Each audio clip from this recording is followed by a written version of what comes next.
দিলেই আসবে, না দিলে আসে না। আপনি দেন, দেখবেন আসতে শুরু করছে। এটাই সিস্টেম। দিলে কমে না, না দিলে কমে। সুবহানাল্লাহ পড়ে। উদাহরণ হিসেবে বোঝেন, আপনার হাতে 5 কেজি ওজনের একটা জিনিস দেয়া হলো, আপনি এটারে ধরে রাখছেন। এটারে ধরে রাখলে আর কিছু নিতে পারবেন? এটারে দিয়ে দিলেই না আরেকটা ধরতে পারবেন, ঠিক কিনা? 5 কেজির এটা হুজুরে দিয়ে দিলাম, এরপরে কেউ আমার 20 কেজি দিলে ওইটা ধরবো, ওইটা আবার আরেকজনকে দিব, এরপরে আরেকজন 30 কেজি দিলে ওইটারে ধরবো। কথা বলেন, কথা বলেন, কথা বলেন। এজন্য আল্লাহ বললেন, ইনফিকুনা ফিস সাররাই ওয়াদ দাররা। আমার মুত্তাকি বান্দার প্রথম গুণ, তারা সুখে দুঃখে সব সময় দান করে, দানের ধারাবাহিকতা সব সময় অব্যাহত রাখে। যারা সুখে দুঃখে সচ্ছল অসচ্ছল সব অবস্থায় দান করে, তাদের নাম হলো মুত্তাকি। মুত্তাকিদের প্রথম বৈশিষ্ট্য দান করে। আপনারা দান করেন তো? কিশোরগঞ্জের ভাইয়েরা সবাই করেন? করেন তো? Take it as a reminder. আজকের এই আলোচনাটা একটা রিমাইন্ডার হিসেবে নেন। যাদের দান করতে একটু সমস্যা, মনে থাকে না, অলসতা বা একটু কিপটামির মনোভাব আছে, এই কিপটামি কৃপণতা ভুলে যান। দেন, দেন না একটু, আপনারা দিবে কে?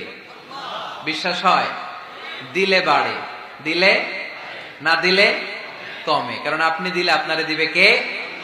আমার মুত্তাকি বান্দারা সচ্ছল অসচ্ছল উভয় অবস্থায় দান করে। যখন তাদের কাছে বেশি টাকা থাকে তখন তারা বেশি দান করে, যখন কম থাকে কম দান করে, কিন্তু দান করে, ঠিক কিনা?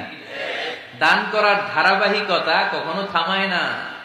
এখন আপনি সচ্ছল, অনেক টাকা তো বেশি দেন, এক সময় অর্থের টানা পড়েন যাচ্ছে, সমস্যা যাচ্ছে, তো ওই সময় কম দেন।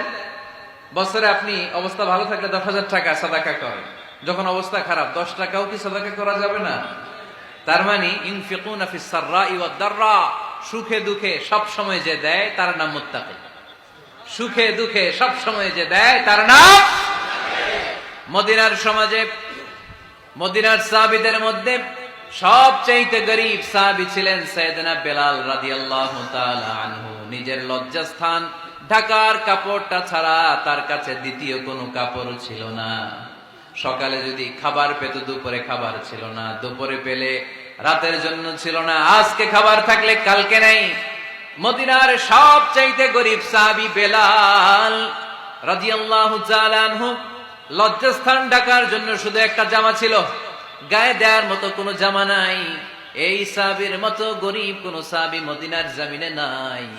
এই বেলাল রাদিয়াল্লাহু তাআলা আনহুকে বিশ্বনবী ডেকে বললেন, ইয়া বেলাল আনফিক ইয়া বেলাল লা তাখশা মিন যিল আরশি ইকলালা। ও বেলাল, আল্লাহর রাস্তায় দান করো, কারণ আমার আল্লাহর ধনভাণ্ডারের কমতি নাই। সাইয়েদনা বেলাল রাদিয়াল্লাহু তাআলা আনহু সবচেয়ে গরীব। শুনতেছেন? বুঝতেছেন? সবচেয়ে গরীব। ডাউন পার্টটা ঢাকার মতো একটা গার্মেন্ট ছিল, একটা কাপড়, এটা পেঁচায় আসতো, নামাজ পড়তো। গায়ে রাখার মতো কোনো জামা নাই, আর খাবার দাবার টাকা পয়সা বলতে নাই। ওই সাহাবী নবী সাল্লাল্লাহু আলাইহি ওয়াসাল্লাম বললেন, আনফিক বেলাল, বেলাল তুমিও দান করো।